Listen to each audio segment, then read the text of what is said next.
আপনারা তো জানেন যে আর মাত্র 8 দিন পরে 14 জাতীয় সংসদ নির্বাচন। আপনাদের কাছে অনেক মানুষ আসবে, দোয়া চাইবে, আপনারা সবাইদের জন্য দোয়া করবেন।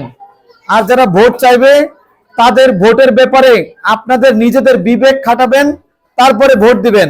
কোনো মানুষের ভয়, কোনো মানুষের জুলুম আপনারা মানবেন না। আপনারা আপনাদের ভোট দিবেন, ভোট কেন্দ্রে যাবেন, প্রার্থীর ব্যাপারে জানবেন, সকলের ব্যাপারে খোঁজখবর নেবেন। যারা আপনাদের ব্যবহার করে ক্ষমতায় যেতে চায় তাদের ভোট দিবেন না, যারা আপনাদের সাথে থাকতে চায় এমন মানুষকে ভোট দিবেন। আপনারা এখানে যারা আছেন, আমার আর আপনাদের মধ্যে কি কোনো পার্থক্য আছে? আমারও কিন্তু 2টা হাত, আপনাদেরও 2টা হাত।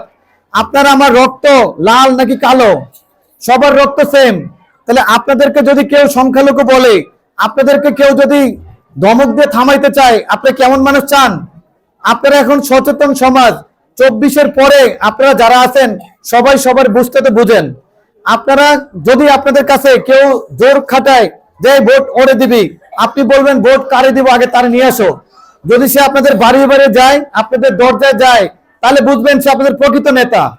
যদি কেউ বলে আমি অমুক ভাইয়ের পক্ষে, সে আপনাদের নেতা না। আমি আপনাদের ছেলের সমান, ভাইয়ের সমান। আমি আপনাদের কাছে ভোট চাই না, আপনাদের কাছে দোয়া চাই। ভোট আপনার ব্যক্তিগত আমানত। যদি মনে চায় আপনারা ভোট দিবেন, যেটা আপনার ভোট তো কেউ না কেউ দিবেন। যদি মনে চায় আপনারা আমাদেরকে ভোট দিবেন। আর দ্বিতীয় যে কথাটা বলবো, যে আমি যদি আপনাদের দোয়ায় আর সৃষ্টিকর্তা যদি চায়, কারণ আপনারা তো জানেন যে রাষ্ট্রীয় ক্ষমতা সব সময় উপর থেকে নির্ধারিত হয়। সৃষ্টিকর্তা যাকে চায় তাকেই ক্ষমতায় বসায়, না হলে কেউ ক্ষমতা আসতে পারে না। আমি আপনাদের উপর বিশ্বাস করি। আপনাদের কাছে যদি কেউ রাতে আগের দিন টাকা নিয়ে আসে, ও টাকা রাখবেন, ভিডিও করবেন, ফেসবুকে ছেড়ে দিবেন। কারণ কেউ যদি আপনার কাছে 500 টাকা নিয়ে আসে, সারা বছর তো নিয়ে আসে নাই, এখন কেন নিয়ে আসে? কারণ এখন আপনার তার দরকার স্বার্থনীতি মহল। ওই স্বার্থনীতি মহলরে আপনারা জবাব দিবেন যে ভাই টাকা দিছেন, আপনার যদি চুরির টাকা থাকে আপনি আরো টাকা দেন, কিন্তু ভোট আমি আমার বিবেক খাটায় ভোট দেব। আমি আপনাদের কাছে শুধু এইটুকু চাই, এখানে যারা আছেন সবাই সর্বোচ্চ সম্মানিত মানুষ, মুরব্বী মানুষ। আপনারা যদি দোয়া করেন, সকল ধর্মেই বলা আছে দোয়া করলে ভাগ্য পরিবর্তন হয়। আমার যদি ভাগ্যে মতলবের প্রতিনিধিত্ব করা থাকে, আমি অবশ্যই প্রতিনিধি হব, এটা মানুষ যদি চায় তাইলে। কিন্তু আমি শুধু এইটুকু বলতে চাই যে আপনারা অন্তত পক্ষে এইটুকু এবার বুঝে ভোট দিবেন। কারণ আপনারা জানেন যে কঠোর কোনো কিছুই ভালো না। কেউ যদি বলে যে আমি অমুক দলের, আমরা দেশ এই করব সেই করব, আপনারা বলবেন যে এতদিন কই ছিলেন? আমি আজকে যাওয়ার সময় দেখছি আপনাদের এই ব্রিজটার বয়স কি 5 বছর?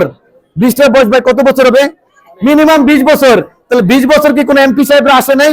তারা ওই রকমই। আপনাদের কাছে শুধু একটু রিকোয়েস্ট বলবো, বড় শোডাউন, বড় মিছিল এগুলো খেয়াল করবেন না। জাস্ট খেয়াল করবেন মানুষটা কেমন, সে আপনাদের কাছে আসে কিনা এবং আপনারা তার কাছে যাইতে পারবেন কিনা। বাকিটা আপনাদের দোয়া। আমি যদি মরেও যাই, আপনাদের সাথে মরতে চাই, আপনাদের দোয়া চাই।